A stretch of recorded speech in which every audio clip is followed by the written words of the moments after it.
Hey guys, I am Amrita Agarwal from Amrita Agarwal coaching centre. जैसा कि मैंने आपसे कहा था कि 6 अगस्त से मैं डेली आपके लिए एसएससी दिल्ली पुलिस के प्रीवियस ईयर क्वेश्चंस लेकर के आऊँगी, जिसका एग्ज़ाम हेड कांस्टेबल का एग्ज़ाम है 10 से 20 अक्टूबर तक और AWO TPO का एग्ज़ाम है 27 से 28 अक्टूबर तक। तो आपको मैथ्स में कौन कौन टॉपिक से क्वेश्चंस बनेंगे वो टॉपिक आपको पहले एक्सप्लेन कर देती हूँ, उसके बाद इसके प्रीवियस ईयर क्वेश्चंस पे चलते हैं। आपसे जो टॉपिक बनेगा एग्जाम में वो होगा time and distance, true discount, decimal fraction, mensuration, percentage, ratio and proportion, average, height and distance, HCF and LCM numbers, triangle, circle, time and work, area, problem on ages, problem on trains, regular polygon, sphere, algebra, banker's discount, chain rule, statistical charts, profit and loss, use of tables and graphs, simple interest, histogram, boat and stream, problem on numbers, permutation and combination, alligation and mixture, trigonometry, operations on numbers, simplification, stock and shares, calendar, number system, clock, pipe and cistern,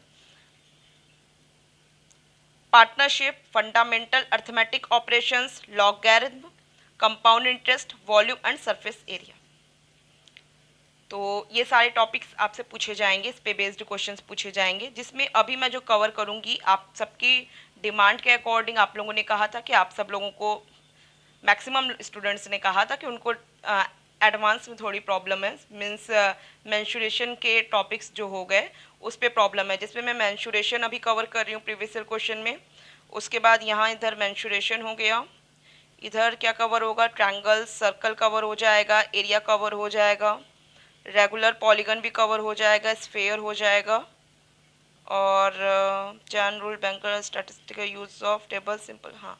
और इधर क्या cover होगा, Portland, problem on as, ट्रैग्नोमेट्री भी मैं cover करूंगी। अभी इसको cover करने के बाद फिर ट्रैग्नोमेट्री पे आती हूँ।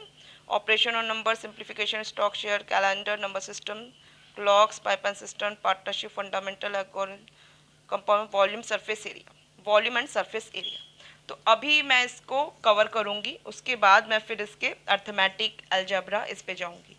तो इसके प्रीवियस ईयर क्वेश्चंस अब स्टार्ट करते हैं। आपसे एग्ज़ाम में पूछा गया है, ये पूछा है दिल्ली पुलिस कांस्टेबल 27 नवंबर 2020 को। क्वेश्चन आपसे पूछा है, a cow is tied to a peg at one corner of a square shaped grass field of side 25 metre, the length of the rope is 14 metre long, the area of that part of the field in which the cow can graze it. देखिए, question में आपसे कह रहा है कि एक गाय है जो कि स्क्वायर फील्ड की एक स्क्वायर शेप की एक फील्ड है, जिसके कॉर्नर पे गाय का खूंटा लगा है, जिसकी जो लेंथ है, जो रोप से बंधी हुई है, वो रोप की लेंथ है 14 मीटर। तो कह रहा है कि यहाँ पे अगर कॉर्नर में एकदम इसका अगर खूंटा लगा हो तो इस फील्ड का कितनी एरिया वो चर लेगी, कितना एरिया वो खा पाएगी। आपको पता है होगा कि कभी भी कोई भी आप किसी भी जानवर के लिए खूंटा लगाएंगे और वो घास खा सकता है। आप उसमें जितना लंबा रस्सी लगाइए, जितना लंबा रोप लगाएंगे, तो जाहिर सी बात है रोप जो लगेगा उस गाय के मुंह के साइड ही लगेगा, उसका गले के तरफ लगता है। मीन्स अगर गाय जो भी खा पाएगी वो चारों तरफ से खाने की कोशिश भी करेगी, तो इतनी एरिया से ज़्यादा, मीन्स एक सर्कल की एरिया से ज़्यादा तो वो नहीं खा सकती है।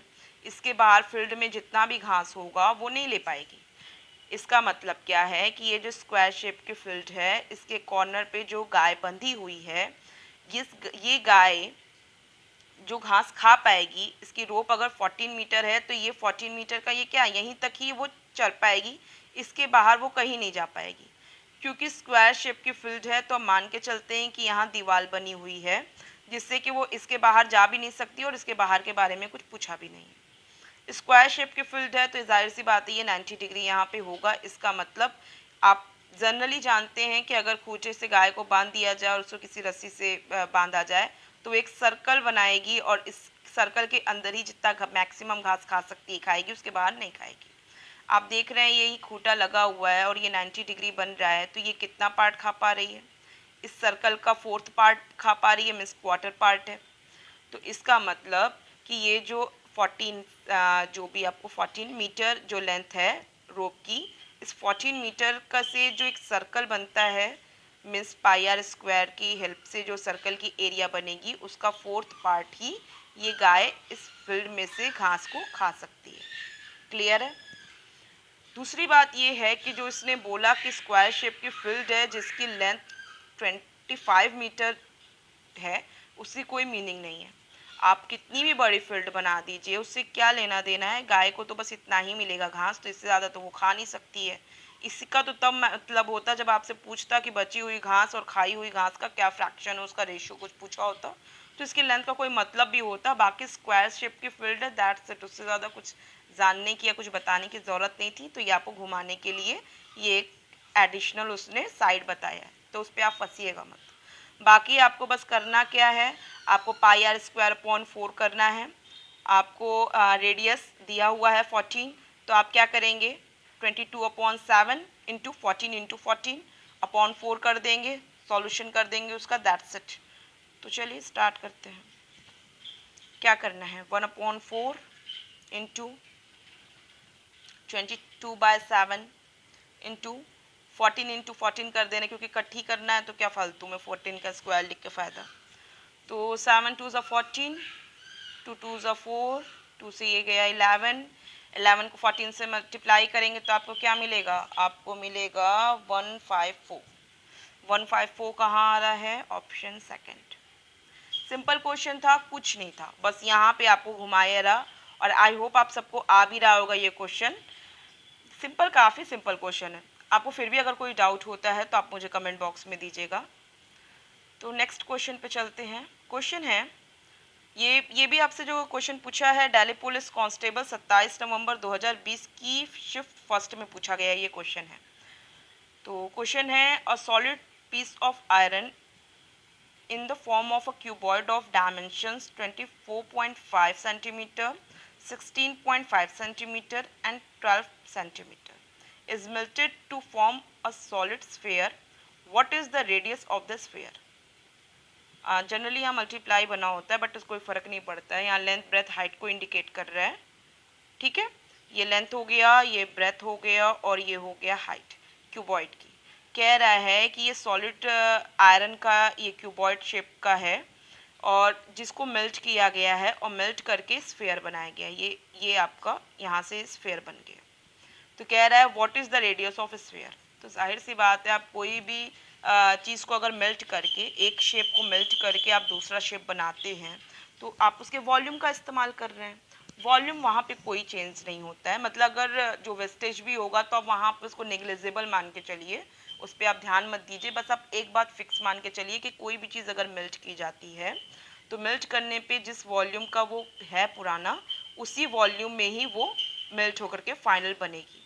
बाकी उसके डायमेंशंस अलग हो सकते हैं, क्योंकि उसका आप पूरा उसका शेप ही बदल रहे हैं, तो उसके डायमेंशंस बदल सकते हैं, बट उसका जो वॉल्यूम होगा वो सेम होगा। इसका मतलब volume of cuboid is equal to volume of sphere होगा। क्लियर है? तो वॉल्यूम ऑफ क्यूबॉइड के लिए फॉर्मूला क्या होता है, length into breadth into height होती है, मीन्स 24.5 इंटू 16.5 इंटू 12। ये किसके बराबर होगा, ये इक्वल होगा स्फीयर के वॉल्यूम के बराबर। स्फीयर के वॉल्यूम के लिए जो फॉर्मूला होता है वो होता है 4/3 पाई आर क्यूब। तो ये जो 4/3 पाई आर क्यूब इसका फॉर्मूला होता है, इसे हम क्या कर दें, इसे हम इधर भेज दें, क्योंकि हमको फाइंड आउट फाइनल क्या करना है, हमें रेडियस फाइंड आउट करना है। तो हम 4/3 पाई आर क्यूब का 4/3 पाई को इक्वल के दूसरे साइड भेज देते हैं। इक्वल के दूसरे साइड भेजेंगे तो क्या हो जाएगा, 3 आपका ऊपर हो जाएगा न्यूमरेटर में, 4 आ जाएगा डिनोमिनेटर में। फिर ये पाई अपने आप पे क्या है, 22/7 है, तो 7 चला जाएगा न्यूमरेटर में और 22 आ जाएगा डिनोमिनेटर। अब कुछ नहीं है, बस इसे सॉल्व कर देना है।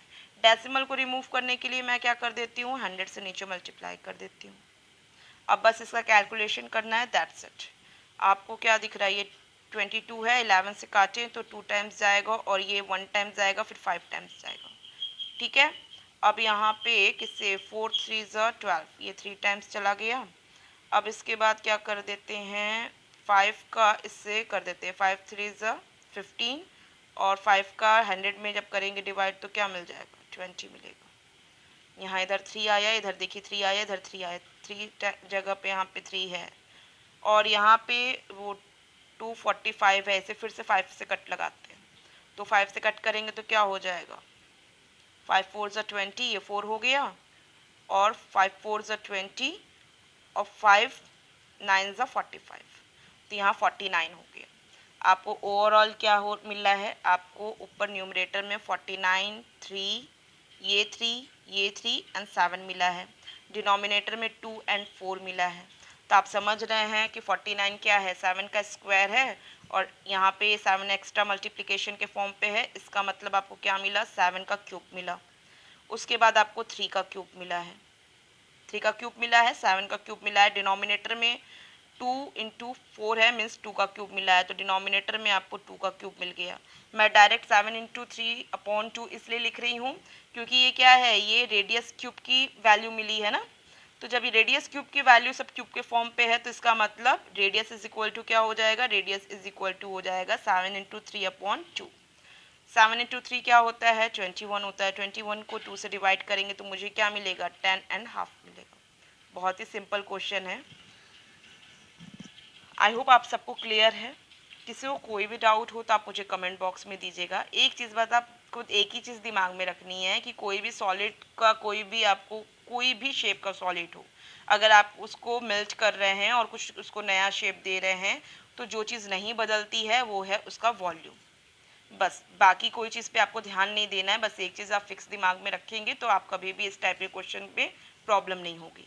हाँ, कुछ क्वेश्चन घुमाने के लिए ये कह सकता है कि जो स्फेयर बना है वो जैसे ये जो क्यूबॉइड है इससे स्फेयर 10 टू स्फेयर बन गया है, तो बताइए जो 10 स्फेयर बना है उसमें से एक स्फेयर की रेडियस क्या होगी। हाँ, तो वहाँ पे क्या करेंगे, वहाँ पे 10 टाइम्स लगा देंगे, 10 टाइम्स लगा देंगे तो मीन्स 10 से यहाँ मल्टीप्लाई करना पड़ जाता और फिर सारा कैलकुलेशन करते और फिर वही जो रेडियस की वैल्यू आती, फिर हम कहते हैं कि एक स्फेयर की रेडियस यही है जो फाइनल कैलकुलेशन के बाद मुझे मिलती। तो कुछ नहीं है, आपको क्वेश्चन अगर घुमा भी सकता है तो बस ऐसा ही घुमाएगा कि कुछ छोटे शेप में कह देगा कि इतने ढेर सारे स्फेयर्स बने हुए हैं, अब बताइए कि एक छोटे स्फेयर की आपको रेडियस क्या होगी। थोड़ा और उससे बड़ा करने की कोशिश करिएगा क्वेश्चन तो क्या करेगा, कहेगा कि आपको क्या कह सकता है, हाँ कुछ उसकी सरफेस एरिया पूछ सकता है आपसे। मान लीजिए कि जो छोटा स्फेयर आपका बना है उसकी सरफेस एरिया क्या होगी, तो फिर सरफेस एरिया का फॉर्मूला लगा दीजिए, आपको सरफेस एरिया की वैल्यू मिल जाएगी।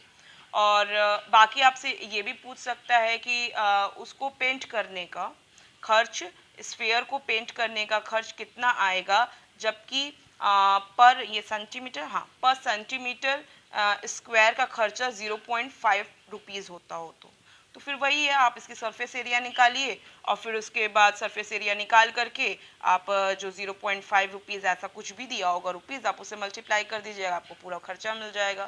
क्वेश्चन घुमाएगा भी तो क्या घुमाएगा, इससे ज़्यादा तो कुछ घुमा नहीं सकता है, कुछ भी घुमाएगा आप इजीली कर लेंगे। बस आपको मेन उसका जो मेन पॉइंट है कि वॉल्यूम आपका क्या होता है, नहीं बदलती है, आपका कोई भी एक शेप को मेल्ट करके दूसरा शेप बनाया जाए तो बस दैट्स इट, और कुछ नहीं। तो अब मैं आती हूँ इस क्वेश्चन पे जो कि आपसे कब पूछा गया है, दिल्ली पुलिस कांस्टेबल 27 नवंबर 2020 शिफ्ट 2, इसमें पूछा गया ये क्वेश्चन है। क्वेश्चन है what is the area of rhombus whose side is 10 centimeter and the shorter diagonal is 12 centimeter। बहुत बढ़िया क्वेश्चन है ये। देखिए आपको सबसे पहले तो ये पता होना चाहिए कि रोम्बस होता क्या है।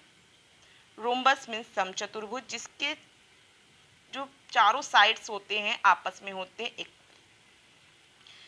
और ये जो रोम्बस होता है, रोम्बस एक पैरेललोग्राम का ही पार्ट होता है। चाहे आप रोम्बस ले लें, चाहे आप रेक्टेंगल ले लें, चाहे आप स्क्वायर ले लें, ये सब पैरेललोग्राम के पार्ट में ही आते हैं। तो जो क्वालिटी पैरेललोग्राम की होती है वो सारी क्वालिटी ये सब रखते हैं, मतलब इन सब में ये पैरेललोग्राम की सारी क्वालिटीज़ होती हैं। जैसे कि क्या कि इसके अपोजिट जो साइड्स होते हैं वो पैरेलल होते हैं। तो रोम्बस में भी अपोजिट साइड्स पैरेलल हो गए और इक्वल हो गए। और उसका क्या होता है, पैरेललोग्राम का भी अपोजिट एंगल्स आपस में इक्वल होते हैं। और पैरेललोग्राम का एक और रूल होता है कि अगर इसकी एरिया फाइंड आउट करनी हो पैरेललोग्राम की, तो एक साइड लीजिए और पैरेलल साइड के बीच की जो डिस्टेंस दे के रखा है वो डिस्टेंस लीजिए और दोनों को कर दीजिए आपस में मल्टीप्लाई करने के बाद जो वैल्यू होगी वो उस पैरेललोग्राम की एरिया होगी।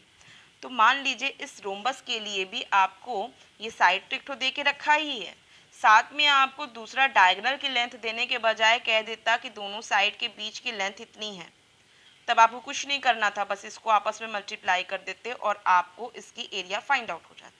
कभी कभी आपसे क्वेश्चन घुमाने के लिए कर सकता है, क्योंकि जनरली स्टूडेंट्स पैरेललोग्राम के लिए तो एरिया लर्न कर लेते हैं कि इसमें एक साइड और दोनों पैरेलल साइड्स के बीच की दूरी होती है, उसको मल्टीप्लाई कर देंगे तो पैरेललोग्राम की मुझे एरिया मिल जाएगी। बट अगर घुमा दे क्वेश्चन में, पैरेललोग्राम के बजाय वो रोम्बस लिख दे और आपको इस तरीके से बीच की डिस्टेंस दे दे और इस तरीके से एक साइड दे दे, ऐसे में आपको इसकी एरिया निकालनी होगी, तो आप क्या करेंगे, आपको बस आपस में मल्टीप्लाई करना है, दैट्स इट। इसी वजह से मैंने रिलेट करवाया आपको पैरेललोग्राम से। अब मैं आपको रिलेट करवाती हूँ इसको स्क्वायर से। देखिए स्क्वायर की क्या खास बात होती है कि इसके चारों साइड्स इक्वल होते हैं, रोम्बस के भी चारों साइड्स इक्वल होते हैं। बट स्क्वायर और रोम्बस में सबसे बेसिक डिफरेंस ये होता है कि स्क्वायर के ईच एवरी एंगल होते हैं 90 डिग्री, बट रोम्बस के सिर्फ अपोजिट एंगल्स ही इक्वल होते हैं और कोई भी एंगल इसके जो 90 डिग्री नहीं होते। अगर एक भी एंगल 90 डिग्री हो गया इसका मतलब वो बन गया स्क्वायर। फिर आपको स्क्वायर की एक और ख़ास बात होती है कि इसके जो डायगोनल्स होते हैं वो एक दूसरे को परपेंडिकुलरली बाइसेक्ट करते हैं।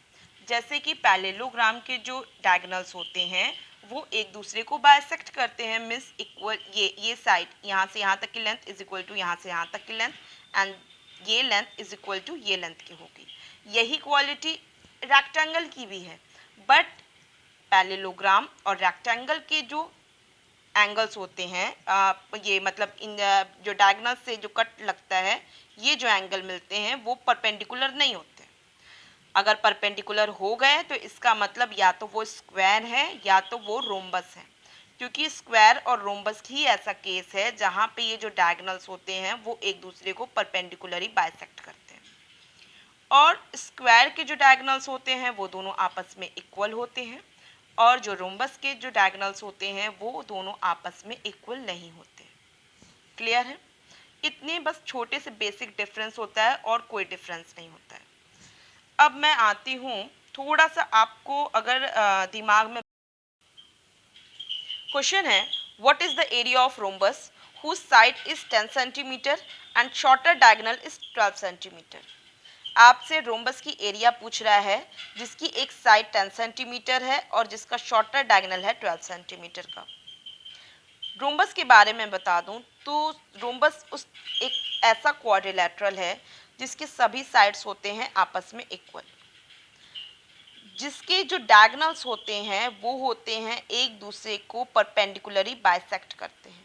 मीन्स डायगोनल अगर ये जितनी लेंथ होगी जहाँ ये बाइसेक्ट करेंगे, मतलब जहाँ पे ये डायगोनल्स एक दूसरे को कट करेंगे, ये इसको दो इक्वल भाग में बांट देंगे। अगर ये पूरी लेंथ 10 हुई तो ये 5 एंड 5 बन जाएगी। और इसी तरीके से यहाँ पे भी अगर ये लेंथ पूरी 10 हुई या 12 हुई मान लीजिए, तो ये हो जाएगी 6 एंड 6। और एक दूसरे को परपेंडिकुलरली बाइसेक्ट करने का मतलब है कि जहाँ पे ये एक दूसरे को डायगोनल कट करते हैं वहाँ पे जो एंगल बनता है वो होता है 90 डिग्री। मीन्स यहाँ 90 डिग्री एंगल बना, यहाँ 90 डिग्री एंगल बना, यहाँ 90 डिग्री एंगल बना और यहाँ 90 डिग्री एंगल बना। अब रोम्बस को मैं स्क्वायर से, पैरेललोग्राम से, इन सब से रिलेट करके बताती हूँ। सबसे पहले आपको पैरेललोग्राम का पता होना चाहिए कि पैरेललोग्राम में जो क्वालिटीज़ होती हैं वो पूरी कंप्लीट क्वालिटीज़ रोम्बस में, स्क्वायर में और रेक्टेंगल में होती हैं। मीन्स उनके अपोजिट साइड्स होते हैं इक्वल एंड पैरेलल, उनके अपोजिट एंगल्स आपस में इक्वल होते हैं। पैरेललोग्राम की क्वालिटी होती है कि उसके जो डायगोनल्स होते हैं वो एक दूसरे को बाइसेक्ट करते हैं, ये सारी क्वालिटीज़ रेक्टेंगल में भी होती है, स्क्वायर में भी होती है और रोम्बस में भी होती है। और साथ में आपको पता होगा कि पैरेललोग्राम की अगर एरिया फाइंड आउट करनी है तो आपको क्या करना होगा, उसकी एक साइड और पैरेलल जो साइड्स हैं उनके बीच की दूरी, मीन्स एक ये साइड और इन दोनों इसके पैरेलल जो साइड है उसके बीच की दूरी का मल्टीप्लिकेशन कर देंगे, मुझे मिल जाएगी इस पैरेललोग्राम की एरिया। वो क्वालिटी इसमें भी होती है। मान लीजिए आपसे क्वेश्चन में कहा गया होता कि एक रोम्बस है जिसकी एक साइड 10 सेंटीमीटर है और दोनों साइड्स अपोजिट साइड्स के बीच की जो दूरी है वो है 12 सेंटीमीटर। तो बताइए कि इसकी एरिया क्या होगी। तो वहाँ पे आप सीधे 10 का 12 से मल्टीप्लाई कर देते, जो वैल्यू आती 120 सेंटीमीटर स्क्वायर, वही इस रोम्बस की हो जाती एरिया। मैं इसलिए इस चीज़ को बता रही हूँ क्योंकि आपने पैरेललोग्राम के लिए तो एरिया लर्न करके रखा होगा कि इनके एक साइड और उसी साइड के पैरेलल साइड के बीच की जो दूरी होती है उसको आपस में मल्टीप्लाई कर दे तो मुझे पैरेललोग्राम की एरिया मिल जाती है। बट एग्जामिनर अगर क्वेश्चन घुमाएगा तो आपसे ये पूछ सकता है कि ये रोम्बस है, रोम्बस की एक साइड ये है और दोनों साइड्स के बीच की जो दूरी है, पैरेलल साइड्स के बीच की दूरी है वो 12 है, तो बताइए कि अब इसकी एरिया क्या होगी।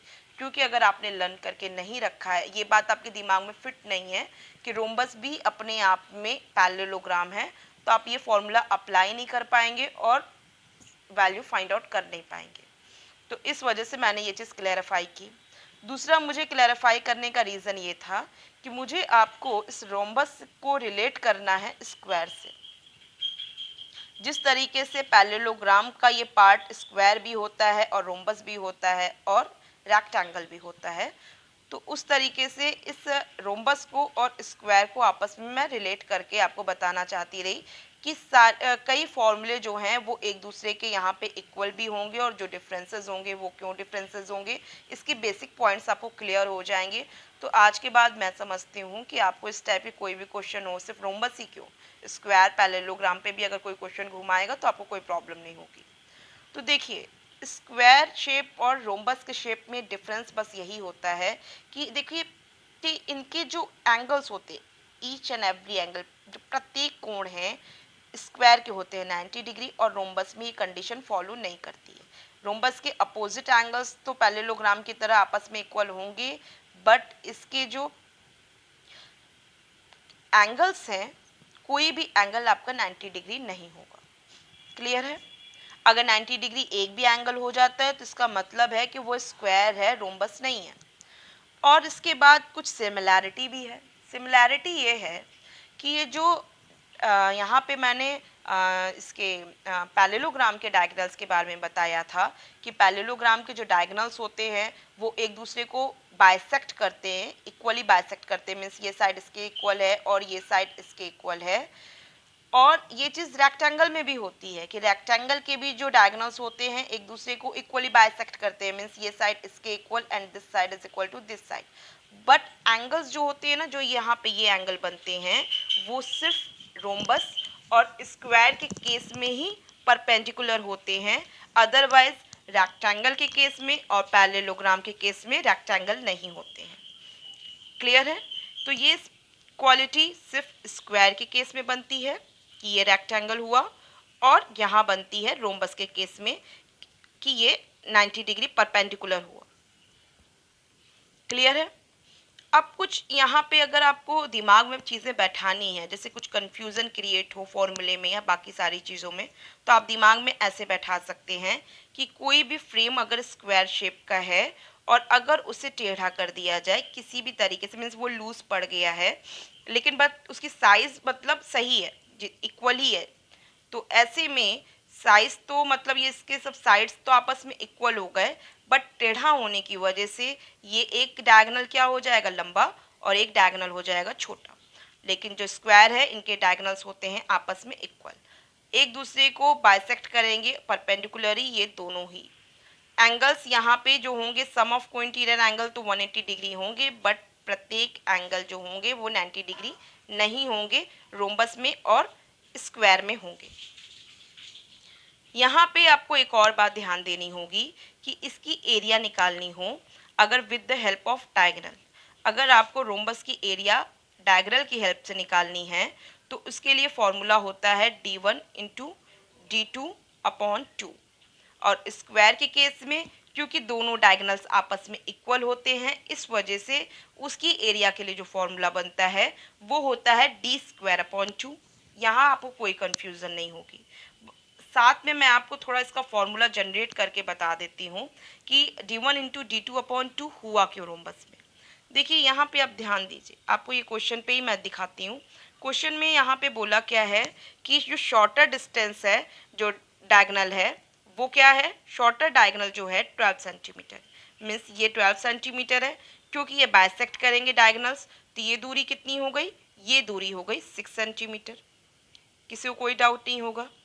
अभी मैंने बताया है कि रोम्बस के डायगोनल्स एक दूसरे को बाइसेक्ट करते हैं, तो इस तरीके से डायगोनल्स 90 डिग्री यहाँ पे बना रहे हैं। आपको एक साइड दे के रखा है, मतलब एक क्या सभी साइड 10 सेंटीमीटर के होंगे क्योंकि रोम्बस के सारे साइड्स आपस में इक्वल होते हैं, तो ये आपको 10 सेंटीमीटर हो गया।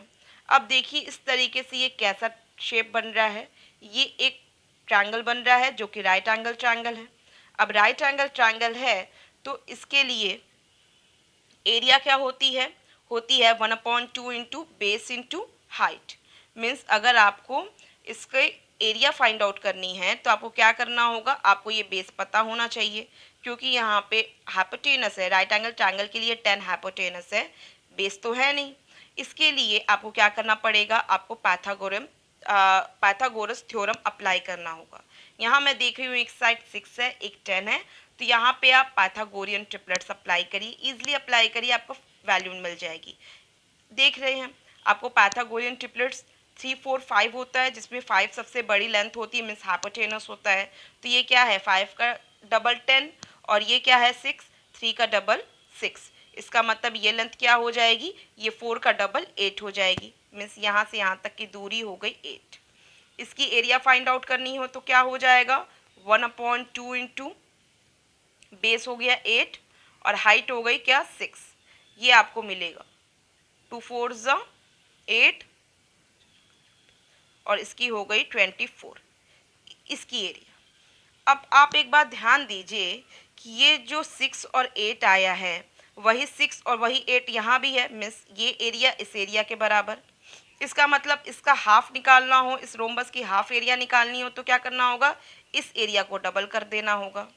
और यही अगर आपको फुल कंप्लीट रोम्बस की एरिया निकालनी हो तो आपको क्या करना होगा, आपको इसका भी डबल कर देना होगा और आपको मिल जाएगा कंप्लीट इसकी एरिया। मीन्स इस एरिया को 4 से मल्टीप्लाई कर दीजिए, आपको कंप्लीट एरिया मिल जाएगी।